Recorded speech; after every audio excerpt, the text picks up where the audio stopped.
Paz e graça, povo de Deus. Hoje o estudo será sobre como receber milagres na sua vida. E se você gosta desse tipo de conteúdo, já deixa o seu like para que essa mensagem alcance mais pessoas.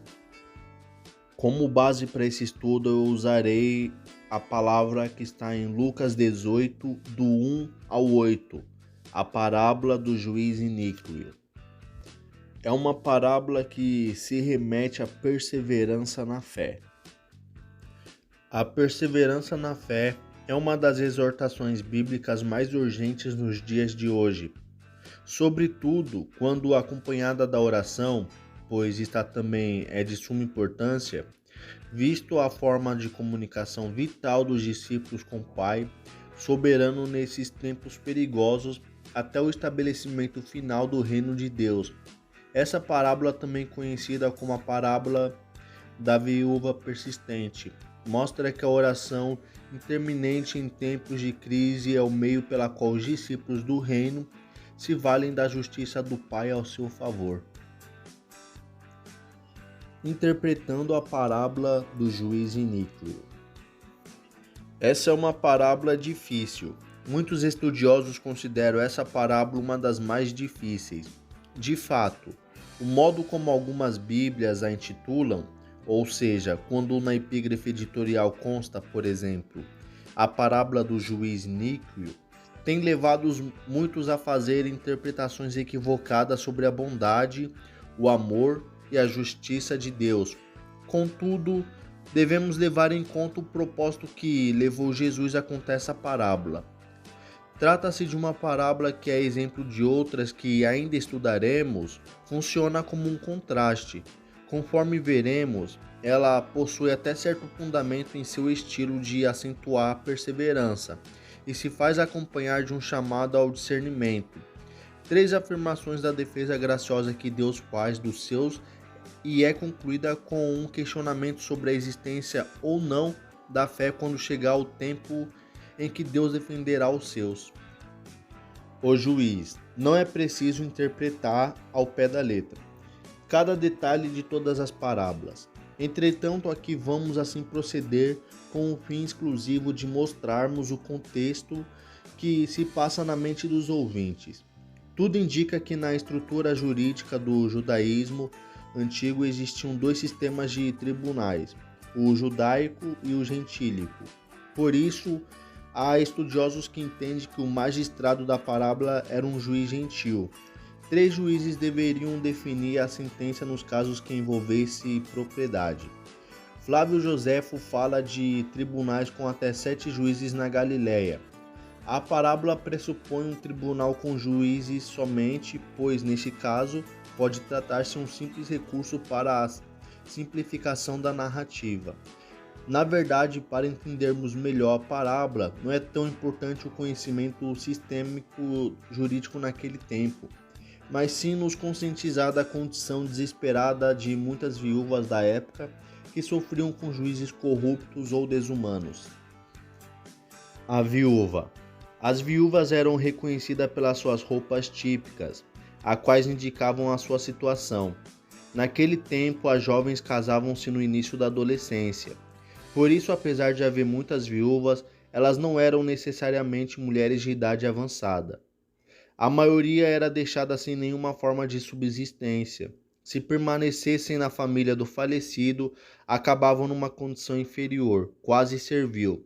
Se retornassem para sua família de origem, o dinheiro do dote repassado nas negociações do seu casamento teria que ser devolvido. Dessa forma, as viúvas em geral ficavam em situações bastante miseráveis. Geralmente elas eram vendidas como escravas para a quitação das dívidas. Portanto, uma mulher pobre por causa da morte de seu marido ficava privada do amparo social e, em caso de controvérsias de ordem pública, se não tinha dinheiro, precisava confiar na honestidade dos magistrados. Esse é o contexto em que devemos ler essa parábola. O caso e a perseverança. A mulher tinha uma causa que deveria ser apresentada a um tribunal da cidade ou a um juiz que resolvesse exclusivamente a questão por via administrativa. Talvez se tratasse de pendências jurídicas ou mesmo dívidas deixadas pelo seu marido, de hipoteca sobre a herança patrimonial.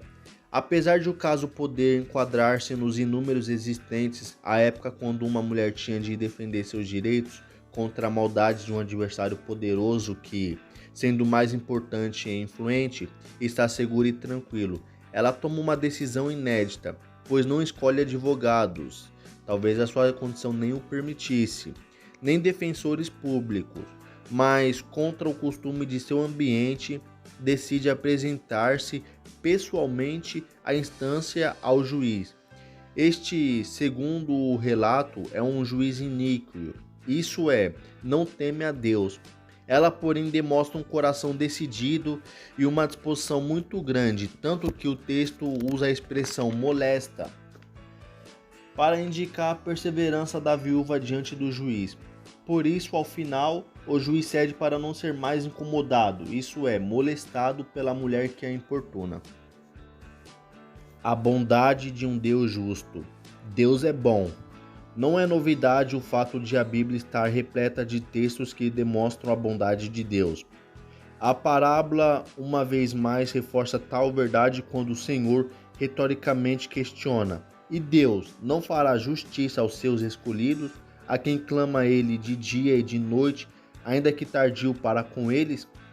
A bondade de Deus faz com que ele ouça aos seus servos, e não poderia ser diferente, pois Jesus ensinou que, se nós, pois, sendo mal, sabemos dar boas coisas aos nossos filhos, quanto mais o vosso Pai que estás nos céus dará bens aos que lhe pedirem.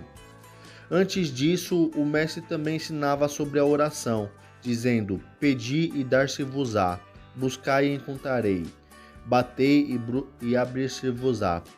Na parábola que estamos estudando, encontramos a viúva clamando, e esse é um recurso utilizado por Jesus para mais uma vez ensinar sobre a oração e nos lembrar que Deus é bom. Deus é justo. Além da bondade do Pai, o cristão sabe que ele é justo. Uma vez mais é necessário recordar que a parábola não deve ser tomada ao nível dos detalhes, pois estes não são os mais importantes. O juiz de nossa parábola é iníquo, injusto. Deus, a quem servirmos, por outro lado, é justo. Nisso consiste o elemento de contraste dessa parábola. Este conhecimento já tinha Abraão ao chamar o Senhor de juiz de toda a terra. A justiça de Deus é tão elevada que, assim como a paz de Cristo, excede todo o nosso entendimento. Deus assume a nossa causa. Na parábola encontramos uma pobre viúva pedindo justiça, mas o que Jesus está ensinando é sobre o dever de orar sempre e nunca desfalecer, isto é, perseverar. Assim, ao mesmo tempo em que ensina sobre a oração e a perseverança, o mestre lembra um preceito da lei, mostrando que Deus assume a nossa causa. Pois o Senhor vosso Deus é o Deus dos deuses e o Senhor dos senhores, o Deus grande, poderoso e terrível, que não faz acepção de pessoas, nem aceita recompensas, que faz justiça ao órfão e à viúva e ama o estrangeiro, dando-lhe pão e veste. A perseverança da viúva é uma imagem para nós. Oração, até que o nosso Senhor retorne. Infelizmente, viveremos em constante luta contra o pecado. Por esse motivo, não devemos desistir de perseverar na oração e na súplica até que alcancemos o alvo. Ainda durante seu ministério, Jesus exortava os seus discípulos a que estivessem de sobreaviso e que também vigiassem e orassem. Uma das características distintivas do Evangelho de Lucas é a oração. Ao ensinar a respeito do Espírito Santo, Lucas nos mostra que Deus cumpre o seu propósito. No entanto, exige a atitude certa por parte do povo de Deus que, de acordo com este Evangelho, é a oração. Vemos Jesus orando antes de cada grande crise da sua vida, ou seja, chegando a orar pelos seus agressores. Pode ser um homem de oração. Jesus exortou seus discípulos a fazerem o mesmo. E é importante lembrar que Jesus advertiu contra o tipo errôneo de oração. Perseverança.